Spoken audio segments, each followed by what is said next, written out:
ఇక్కడ ప్రకాశం బ్యారేజ్ మీద ఈరోజు ఉన్నాం. బ్యారేజ్ కు జరిగిన డ్యామేజ్ చూడడం జరిగింది. ఇది చాలా బాధాకరం, వెరీ ఇర్రెస్పాన్సిబుల్ అనాలి.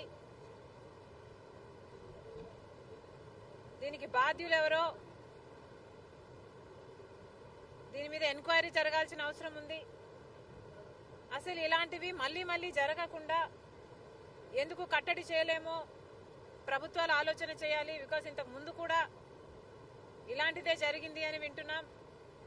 ఈసారి అయితే వచ్చిన ఫోర్స్కి బీమ్స్ కూడా దెబ్బతిన్నాయి.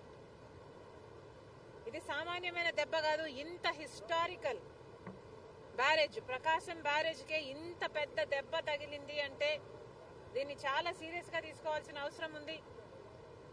కఠినంగా శిక్షించకపోతే, పెనాల్టీ పెద్దగా లేకపోతే మళ్ళీ మళ్ళీ జరిగే అవకాశం ఉంది. కాబట్టి ఇది చాలా సీరియస్ గా తీసుకోవాల్సిన అవసరం ఉంది. అంతేకాకుండా యాజ్ సూన్ యాజ్ పాసిబుల్ మరమ్మతులు కూడా చేయాల్సిన అవసరం ఉంది.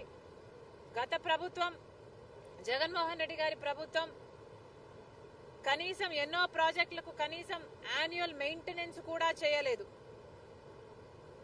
రాజశేఖర్ రెడ్డి గారు కట్టిన ప్రాజెక్టులకు కూడా కనీసం యాన్యువల్ మెయింటెనెన్స్ కూడా చేయకపోతే చాలా చోట్ల చూసాం మనం. గేట్లు కూడా ఊడి నదులలో తేలడం చూసాం.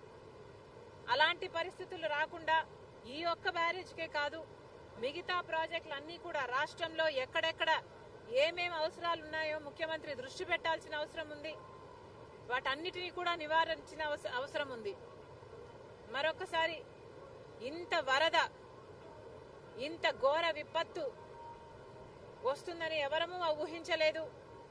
కానీ రెయినీ సీజన్ అంటేనే రెయిన్స్ వచ్చే సీజన్ కాబట్టి వీలైనంత వరకు ప్రికాషనరీగా ముందుకు ముందే ప్రభుత్వాలు, అధికారులు ఆలోచన చేసి డ్యామేజ్ కంట్రోల్ మోడ్లోనే రెయినీ సీజన్ మొదలు నుంచి ఉండాలని కాంగ్రెస్ పార్టీ కోరుతుంది. ఈ బ్యారేజ్కు సంబంధించి వెంటనే చర్యలు తీసుకోవాలి. ఎవరు దీనికి అకౌంటబుల్లో, ఎవరు దీనికి రెస్పాన్సిబుల్లో వెంటనే కనుక్కోవాల్సిన అవసరం ఉంది. కఠినంగా శిక్షించాల్సిన అవసరం ఉంది. ఎందుకంటే ఇది మళ్ళీ రిపీట్ కాకూడదు కాబట్టి.